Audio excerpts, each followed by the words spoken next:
Hello, my name is Ray Hughes and I'm an interviewer for the Veterans History Project.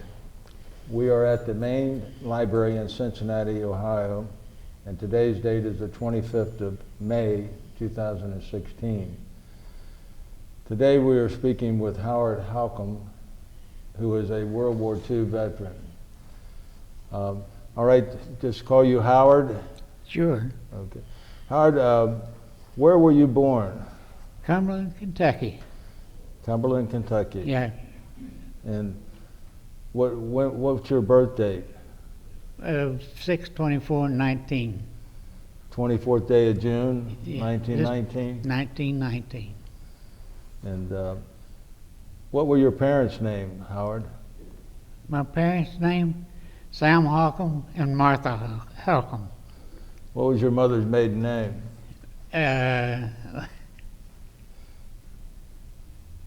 Wait just a minute. Let me think. Her maiden name, Blair. Blair? Blair. Yeah. B-L-A-I-R. I see.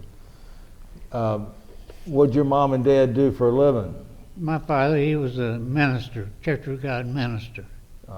And she was just a half-wife. Yeah. How many brothers and sisters did you have? There was 5 boys and 5 girls in our family. Wow. Mm-hmm. Nice, good, big family, huh? Yeah. Yeah. What school did you go to, Howard? Where do I go now? No, what schools did you go to? Cumberland School at Cumberland, Kentucky. That's grade school? That's grade school. And then at Benham, Kentucky, the high school. I see. Mm. Did you finish high school? Yeah. Okay. And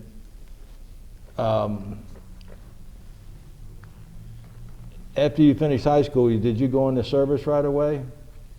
No, sir, I didn't. I was working in the coal mines when I got drafted in '41. What coal mine was you working at? Lynch Coal Company. Yeah. Well, it's International Steel, I think is the name of it. Yeah. But I was going there when I got my draft. What were you doing in the coal mines? Loading coal. Loading coal. Yeah. Yeah. And how long were you doing that before you got drafted? When I got drafted,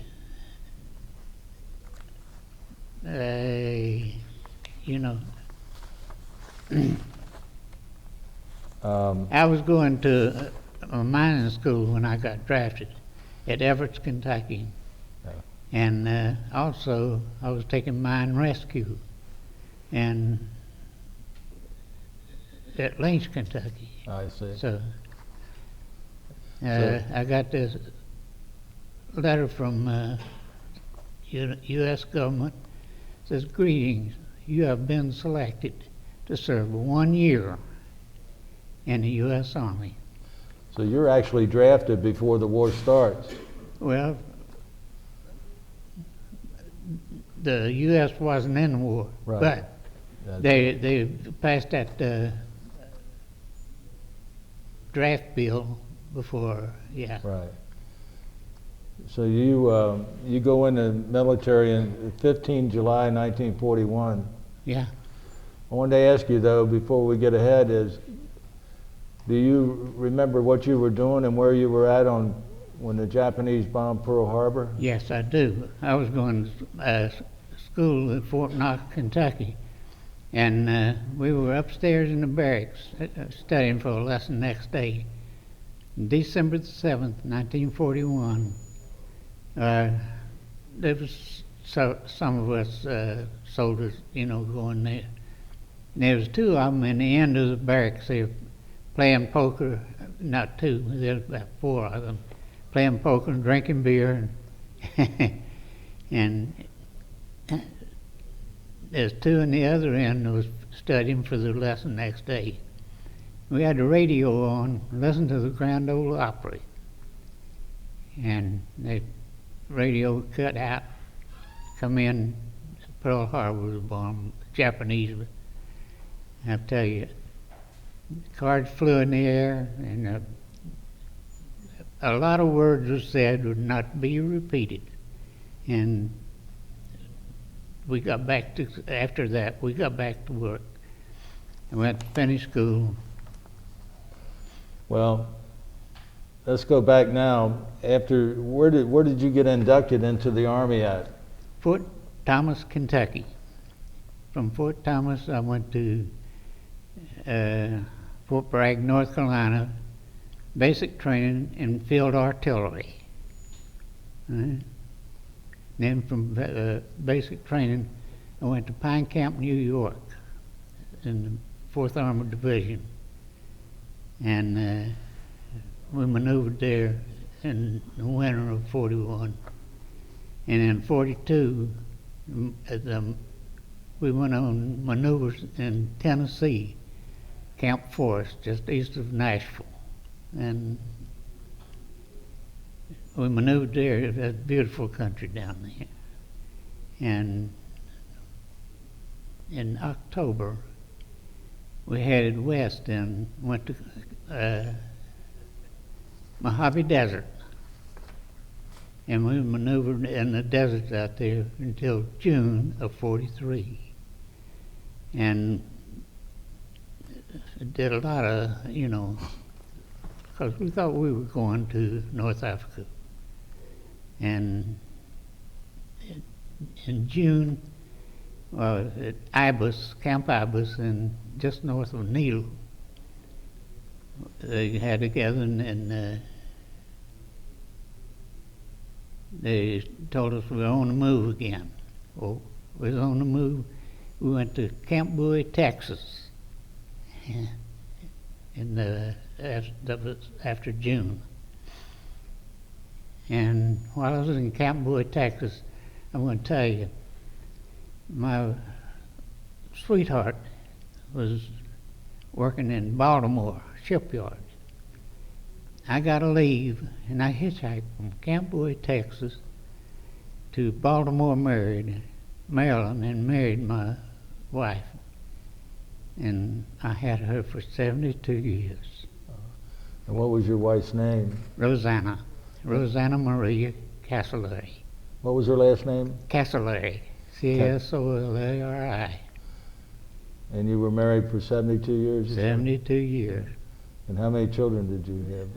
We had 4 girls and 1 boy, and I lost my boy in 52. Mm-hmm. So how long of a leave did you have when you got married? Leave? Yeah. 1 week. 1 week. That wasn't much to hitchhike there and back. Was your wife from Cumberland also? At the time, yes. I mean, but when I came home from service, I told her, I said, honey, you can have this marriage annulled if you want, because I know I'm going to be different because of what I've gone through. Boy, she gave me a good whipping. And she'd been the most wonderful wife in the world. Oh. Well, so you were training at Fort Knox in field artillery. I was trained in basic training in North Carolina, and then we went to New York to be in the 4th Armored, the 66th Armored Field Artillery Battalion. We were on maneuvers. My job was keep the trucks rolling. Okay.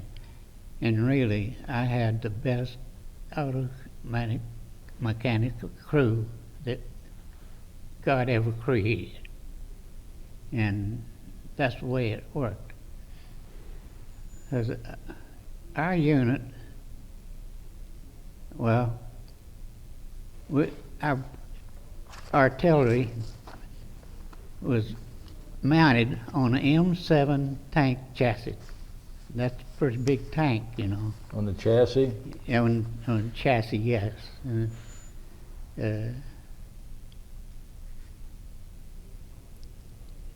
They maneuvered enough that when the other tank outfits would make a breakthrough. You know what a breakthrough is? Well, no, you can tell us that. They had just overrun everything in front of them and penetrate way back in there. Well, they was maneuverable enough to almost keep up with them. And then they'd take infantry people to clean up where it had overrun, you know, because there's Germans galore back there, because I know. I met a lot of them. And Well, let's go back just a minute then. You went to Fort Lewis in Washington State, didn't you? for what? Fort Lewis? Oh, I'm sorry, I got you confused with your brother.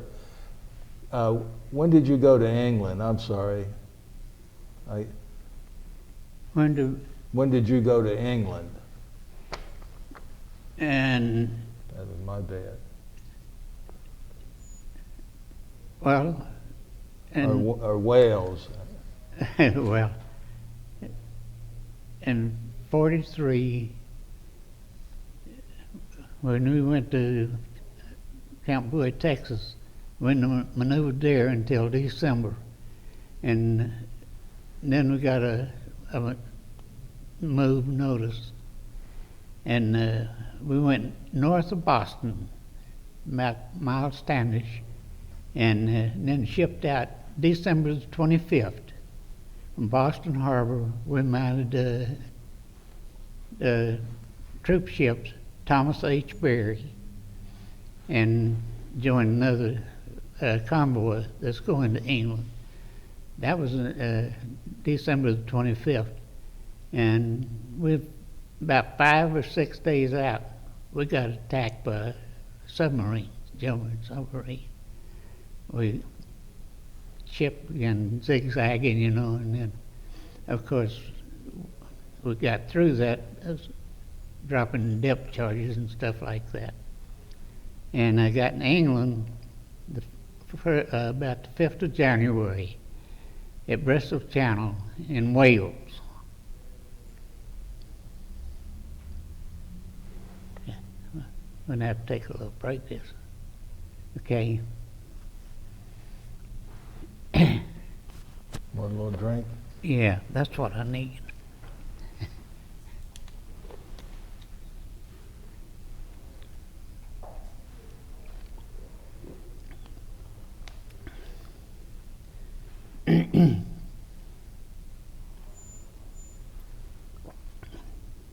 But I was stationed in Devizes in England, and actually they were building a hospital there. They were getting ready for the invasion because they knew they were going to have a lot of, you know, places to put them because. And the funny thing about that, every day about 10 o'clock, there's just like a old station wagon. I mean, I'm sorry. No, it's all right. Covered wagon would roll in there about 10 o'clock every day, and the gentleman would tie up his team, you know, and he'd come out holler a little bell, and he'd holler, "Tie, gents, tie," and people would come from all directions, you know, and they have that. And then, of course, we maneuvered there in the Avery and Salisbury Downs before the war, you know, invasion.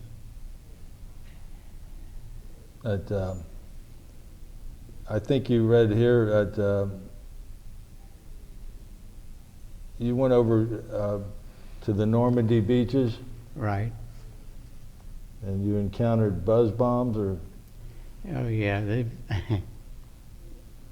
some people most people don't know what a buzz bomb is, but they fired them from up in Holland. They was harassing London and all them, but there a couple of them hit in the old warehouse where I was getting ready to load up on go across the channel. And after we crossed the channel, they had to make a spearhead before we get our armor in there because it's all mechanized, tanks and stuff. So when we got in there, there's a lot of things that you're just hard to remember. But I remember when we first went in, moved up to the front lines, and those soldiers moving back. Young soldiers, no more than 20, 22, it turned gray overnight. That's awful. Mm-hmm. And we was in Normandy there for a long time. Was Patton with you at that time? Patton, he was he was in command of all of our Third Army. Mm-hmm. And we were right out in the front spearhead of the Third Army. Yes, he was. It says here to tell us about the bombers and dogfights with the German planes. Yeah, before we started on breakthroughs, there was 3,000 not German planes, but American planes bombed in the area, St. Louis area. There were strategic points. There were 3,000 bombs in that one day, and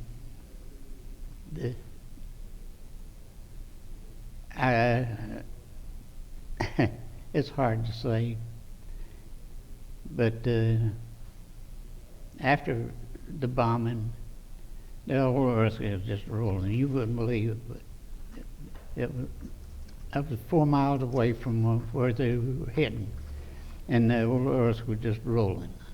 So many bombs, dropped in there.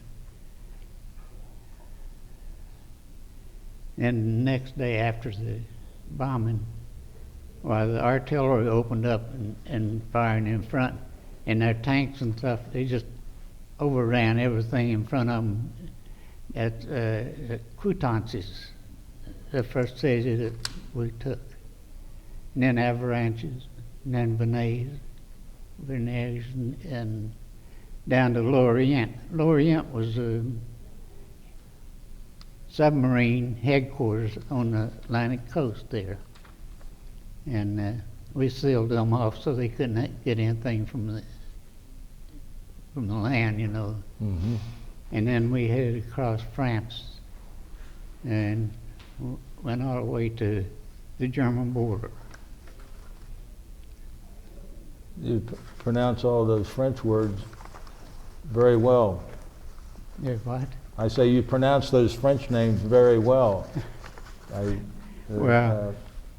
You don't pronounce a lot of French words. You don't really pronounce them right, but.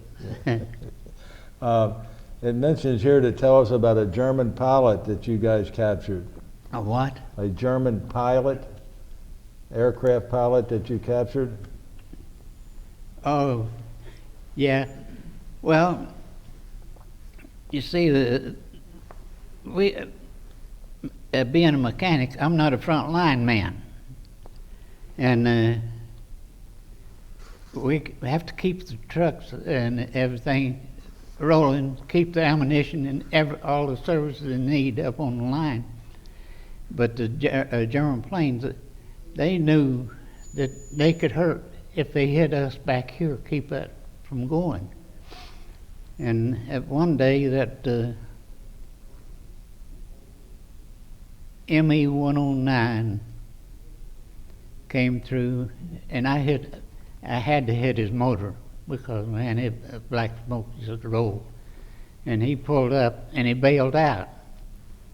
And our commanding officer there with us, he said, "Let Howard get him."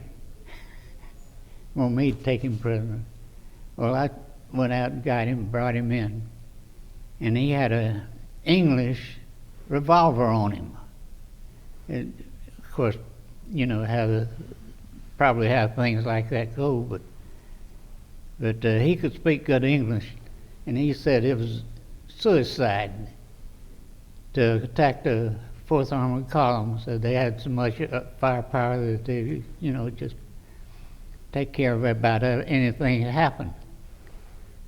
But anyway, What were you firing when you hit that plane? I had a 50 caliber machine gun mounted on my truck. It had a ring mount, you know, and I stand up in that ring mount, and you could shoot in any direction, you know. Yeah. Well, you're one of the first men I've ever met that shot down an ME 109. What'd you do with the prisoner? Well,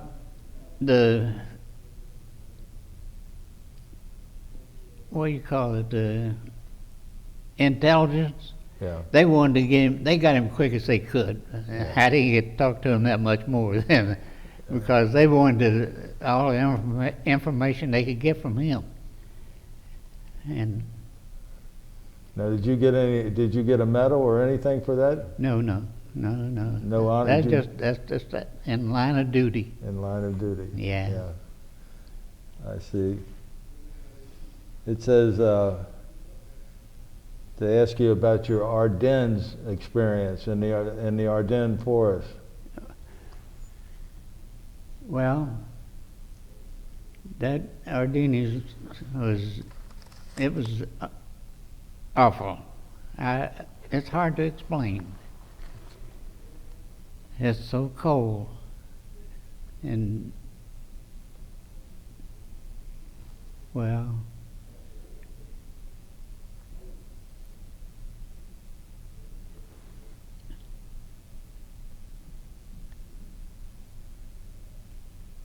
Ardennes,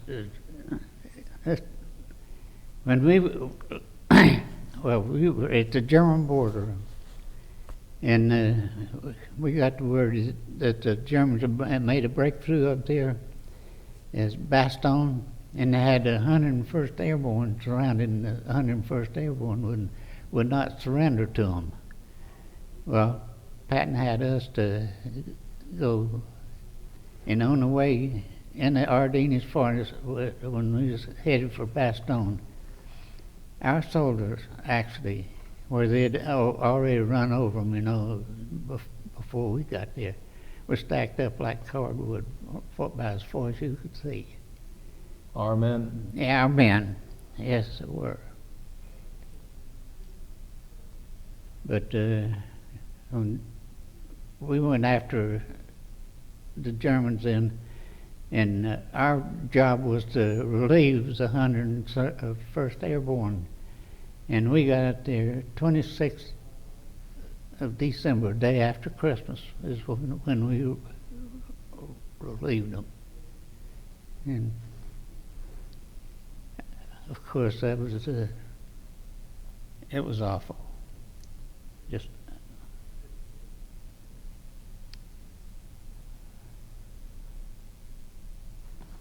Did you have any trouble keeping your vehicles running during that weather?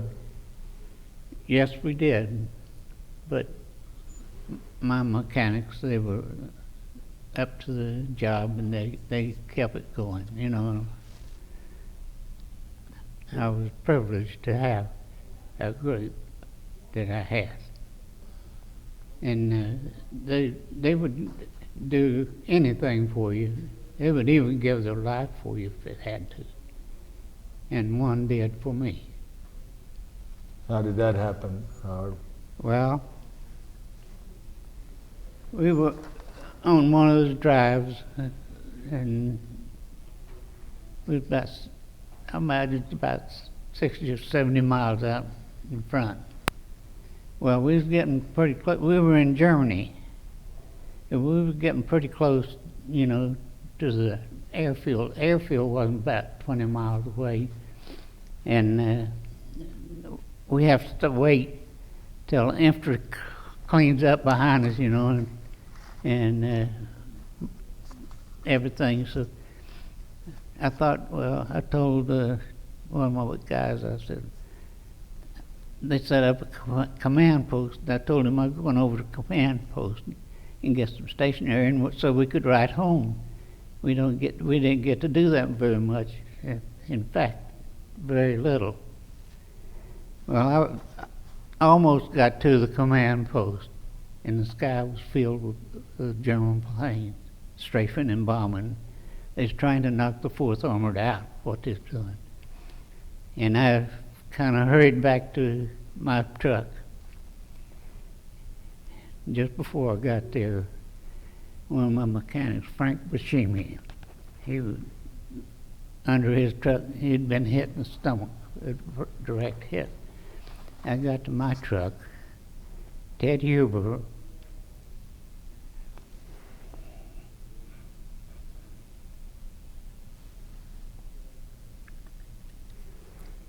he was laying face up, you know, and his face was bloody and spots all over it. And he looked up at me, and I had a nickname of Sut. And this is the exact words that he said to me. He said, Sut, that gun went all to hell with me. He closed his eyes back.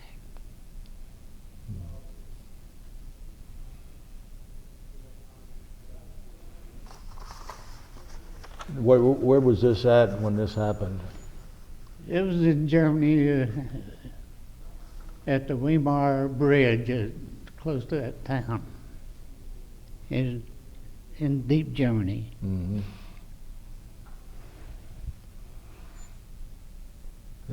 They also asked a question about 81 Germans surrendering to you guys.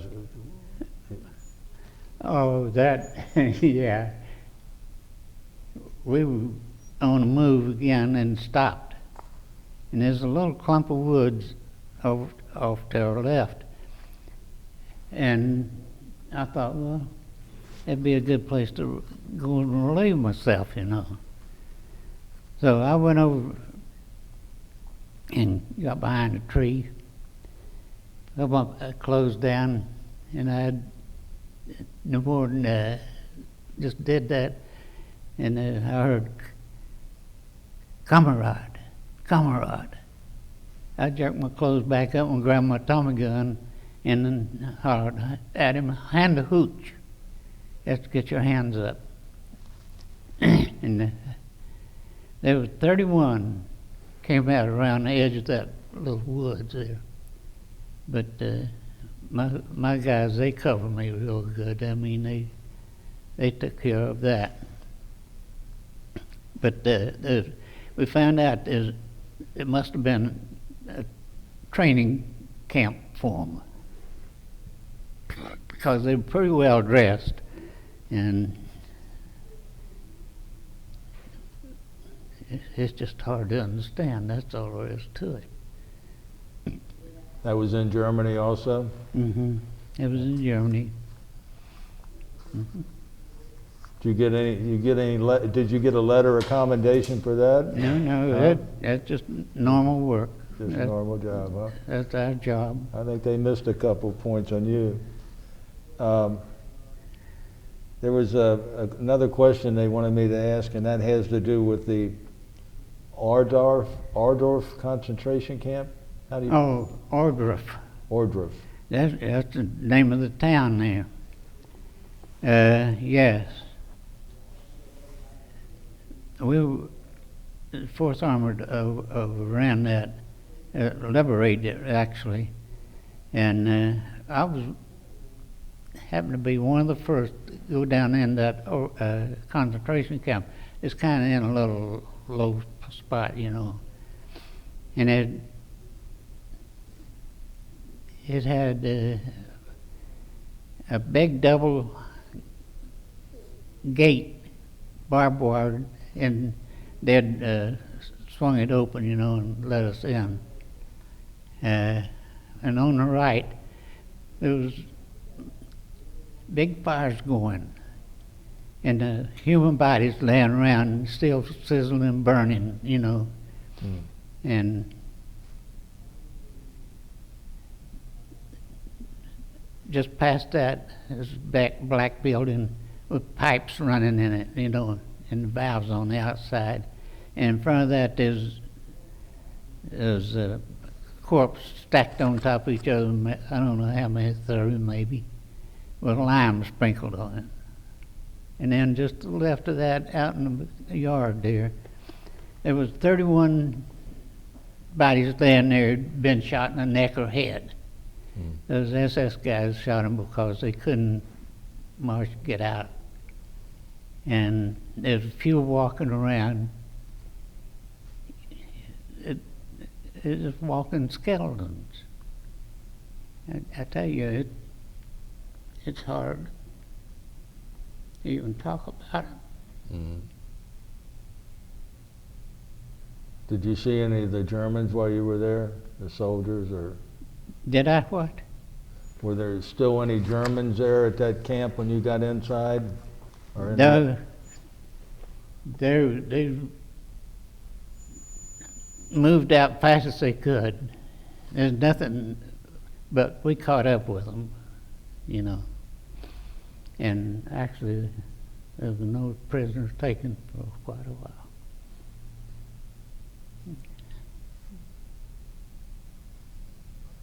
Were there many survivors still living there when you reached it? Yes, there was some walking around that actually you'd never know that they're still alive, but there's that thin.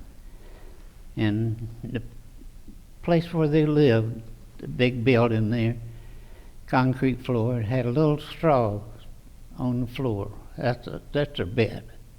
And man, it stank. Man, it's awful. I had to get out of there. Yeah, it had to be very emotional for you then and even now.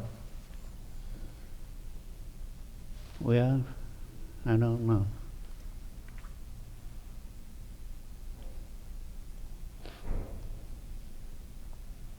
There's another question here they wanted me to ask you about.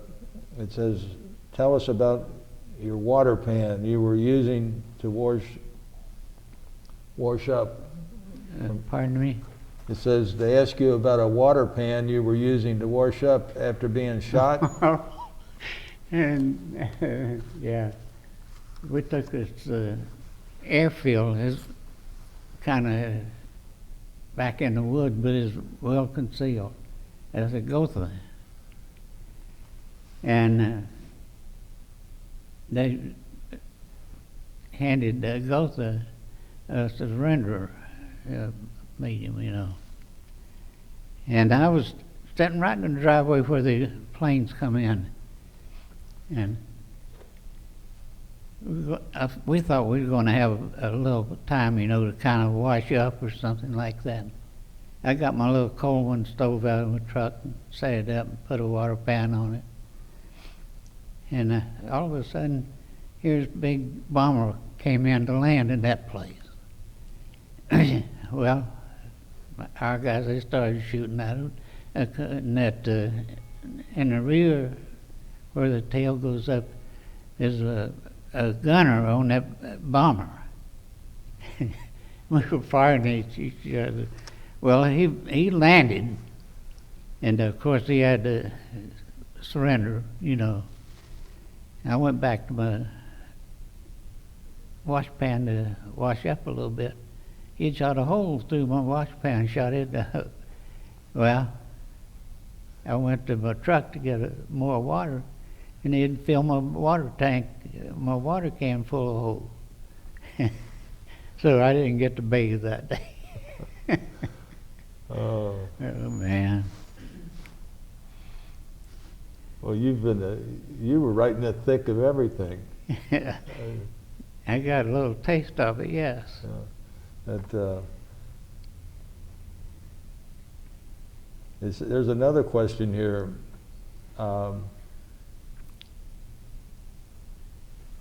It says to ask you about a morning when a German soldier surrendered to you. It had what? One morning when a German soldier surrendered to you. Oh,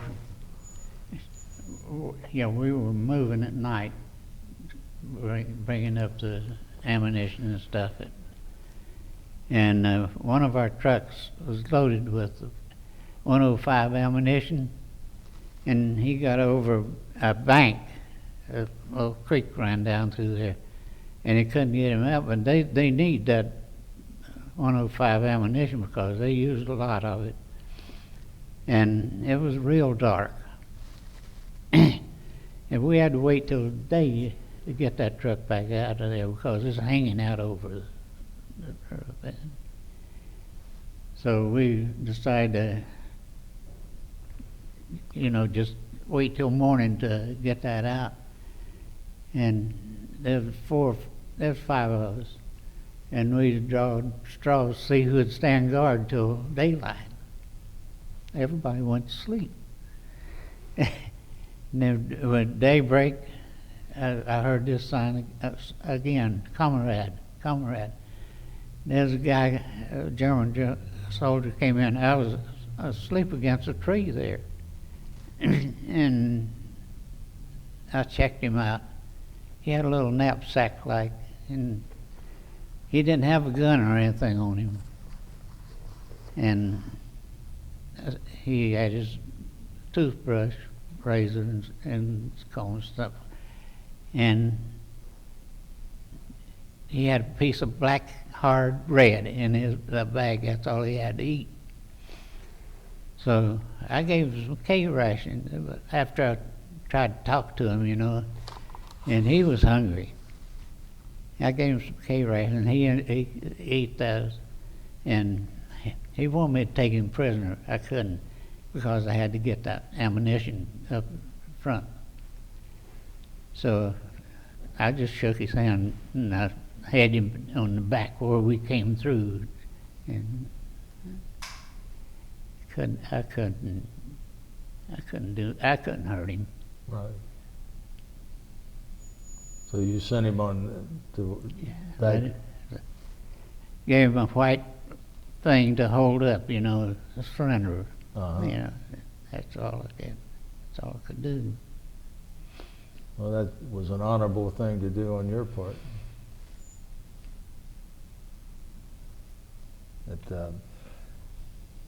There's another question here. It says that you were almost killed by a bomb.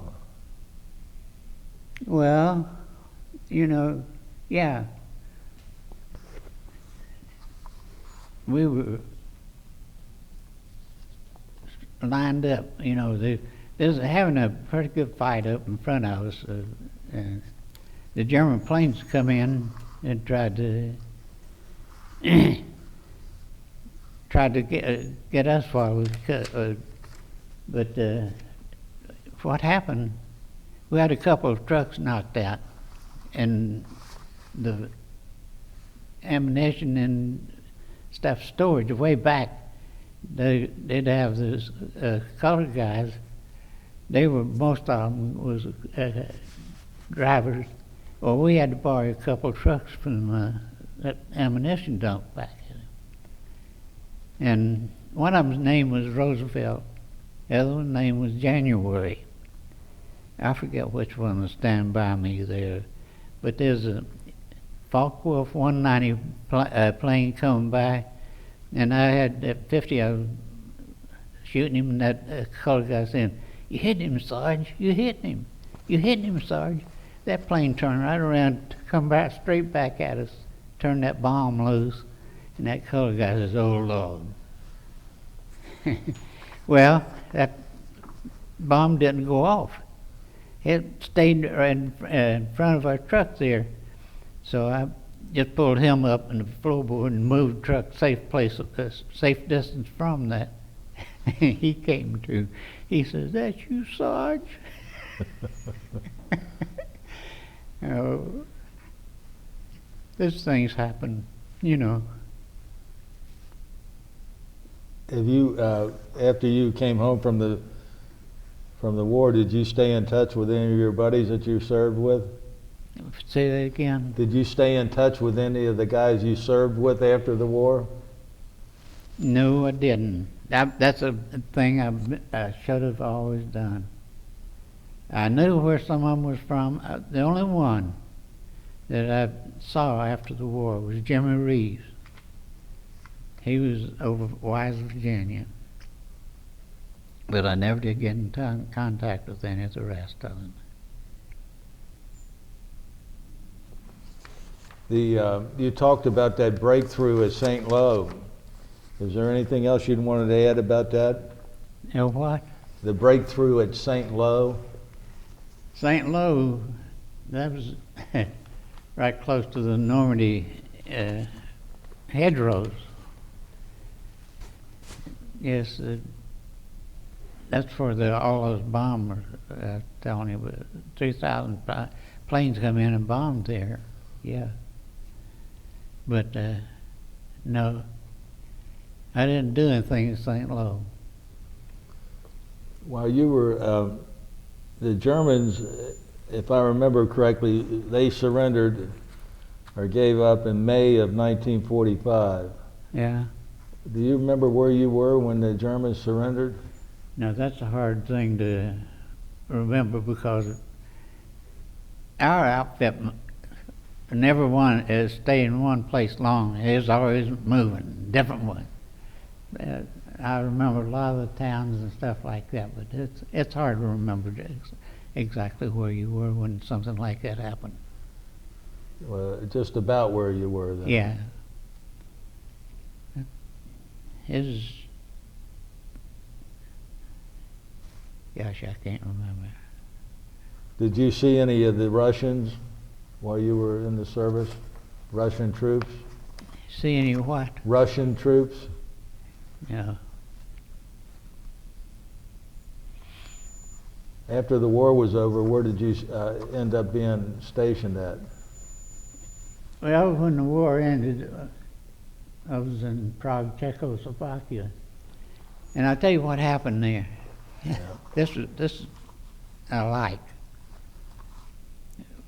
We pulled in and we was parked right by a stream and the mountain come there, you know, come down by there. And everything kind of quieted down, you know.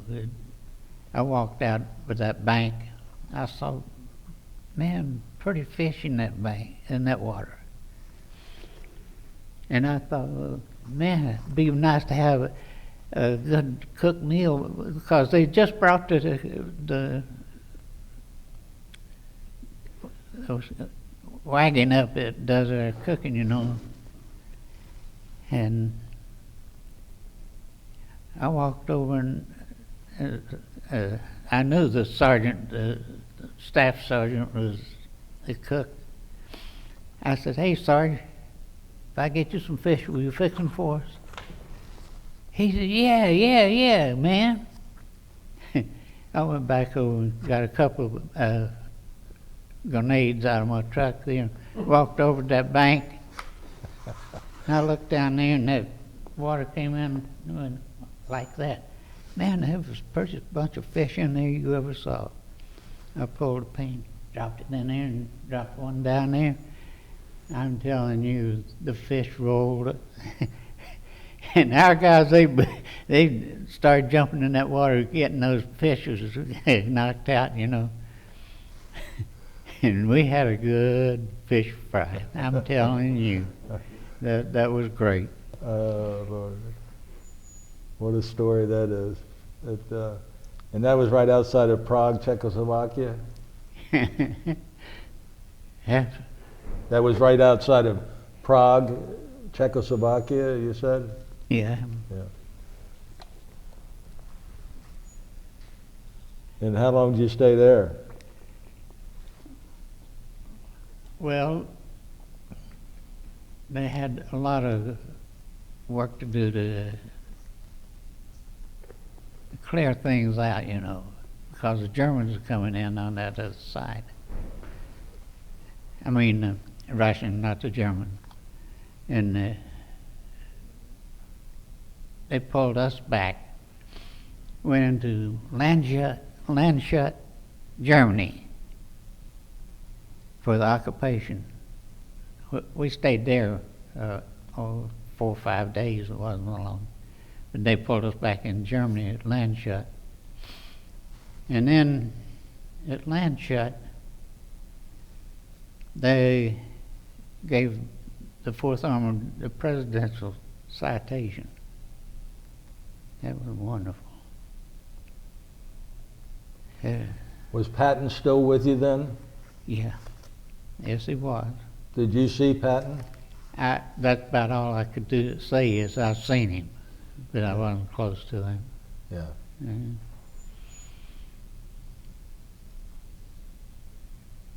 Is there anything else you want to tell us about when you were at the Battle of the Bulge? Gosh, there's so much happened there. It's so cold. Even our soldiers died from the froze to death actually. And had a couple of soldiers had their legs almost all off, and they sat there, and overnight they could feel nothing, but their legs was in the water, and the water froze around their legs. Yeah, that's too much to tell. Did you have a lot of trouble with mechanically while you were there in that temperature? Yeah, my mechanics. You're talking about my mechanics? Absolutely not. They were the best. We hear stories about Patton running out of fuel and allocating and stealing some, I guess was the right word. You recall anything about that? Out of Dayton? No, there's stories in some books about Patton not having enough gasoline. I don't know if you recall. Hardly know what to tell you there. Yeah.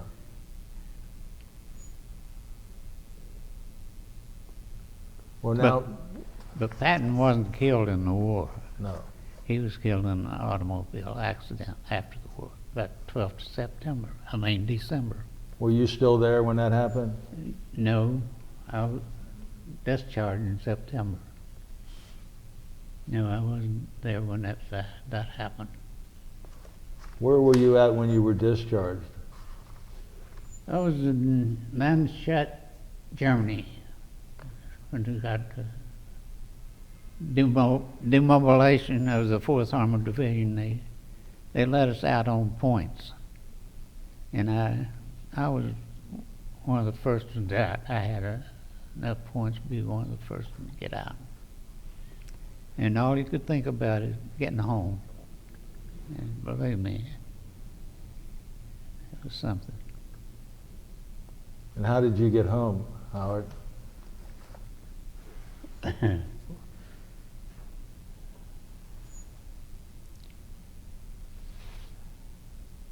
was trying to think about the port where we were down Marseille, France, aboard of a troop ship that's taking the fellows back to the U.S. And went through on a troop ship to the New York harbor, and then went to Atterbury, Indiana, and was discharged. And my dad lived Middlesboro, Kentucky, and they shipped me back to Middlesboro, Kentucky. Then from that, it's been another world. What'd you do when you came home? Well, I worked in the coal mines for a while. That's where I was, when I went in the service. But I almost got killed with rockfall, So I got out and I thought, well, I didn't get killed in the war. I'm not going to get killed in the mines. So I went to Chicago and got a good job at Beatrice Food Company in Chicago Cold Storage. And my hands swollen up on me, and I couldn't use them. I couldn't work. I went to the VA up there, and they looked at me and tested me. Said it's not war related, so they wouldn't do nothing for me. It's not what? War related? Yeah. Yeah.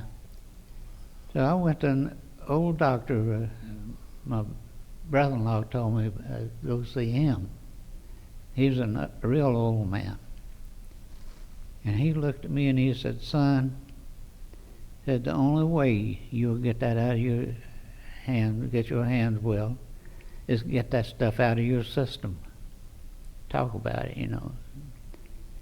And my wife and her dad, we went back to Kentucky from Chicago, and they worked with me. And then in '51, I got a job with Chrysler Corporation, and I've been just extra good since. Where did you work for Chrysler at? Dayton, Ohio. I was a mechanic there. Did you work on the assembly line, or? No, I was a mechanic. Had forklifts, all kinds of lifts, inside and out. And that, I went to school for mechanic and body work up there in Chicago, but I was always a mechanic all the time. Now, did you retire from Chrysler? 1981. So you put in, what, about 30 years or something Yeah, like 30 years. 30 years. Hmm. And And I've had the most wonderful family in the world. I can say that.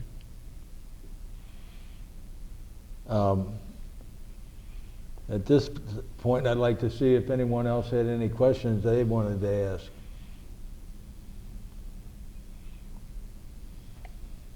What did the soldiers, what the guys in the field think about Patton?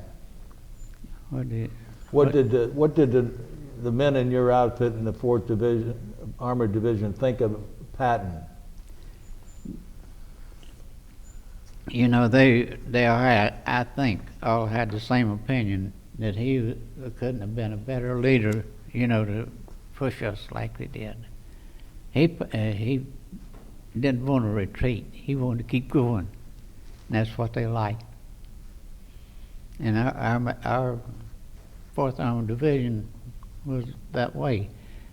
Our general, John S. Woods, he was a general from Pine Camp, New York, until December in 44.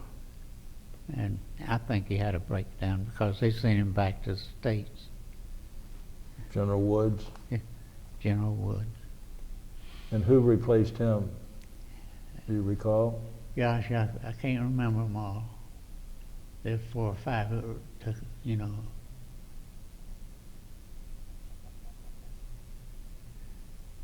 But Patton, he was over all, not just one division. He had about 16 or 17 divisions. He was over. Right. Yeah. 3rd Army. Mm-hmm. Yeah. Yeah, 3rd Army. Do you recall any of the other officers or enlisted men that were in your outfit working with you? Well,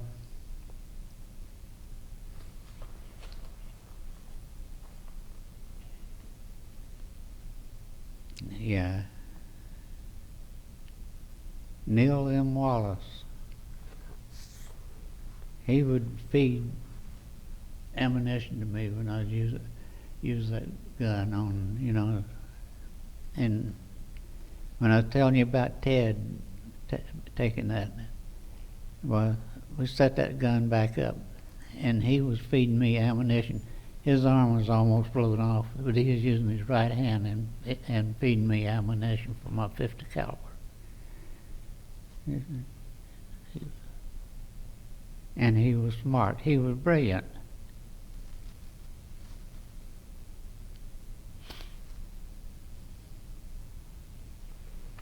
Brian, do you have any questions? Did you have encounters with German civilians? Pardon? Did you have any encounters with German civilians? No, I tell you what. They were more like Americans than they were Germans after the war was over. They were actually nicer to us than the French or the English after the war was over. How did the English treat you before you went across the channel? What's that? How did the English people treat you before you went across the...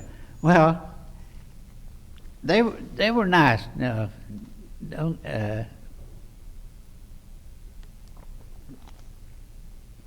I guess I got in with a real nice people there.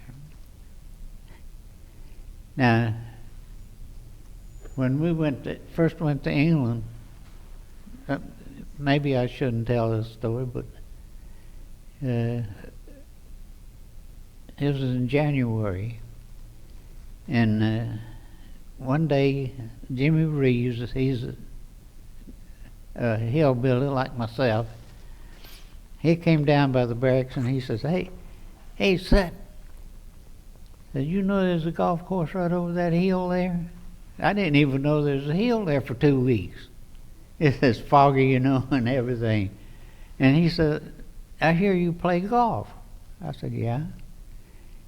He said, I'd like for you to teach me how to play golf. He says, we'll go over there and when it gets pretty and see. Well, the first day we had, we went over there and went into the clubhouse, and the guy's name was Humphrey. And we introduced ourselves and asked Humphrey if we could play golf. He said, sure, mate. He said, this club's sitting around that wall over there. He says, take your pick. And we kind of looked over and got a set of clubs.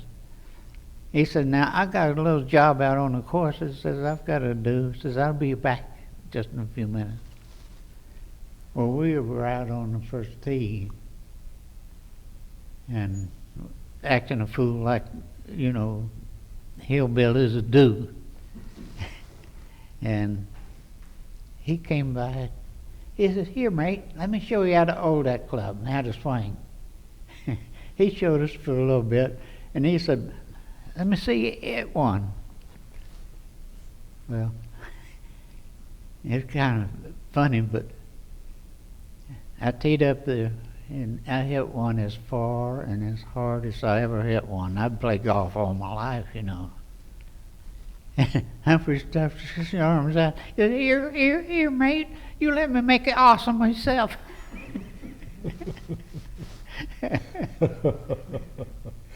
And I had some explaining to do because Jimmy had never hit a golf ball.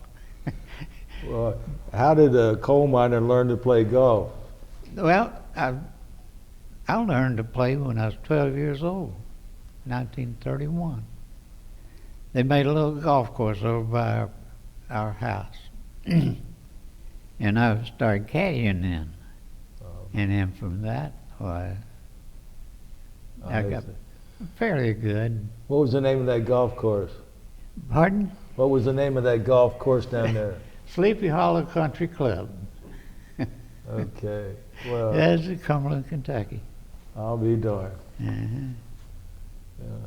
We never hear about that side of coal mine country. And, well, there's big mountains of where I'm from, you know. Right. And there's, you're lucky to have a flat place enough to make a golf course. Yeah.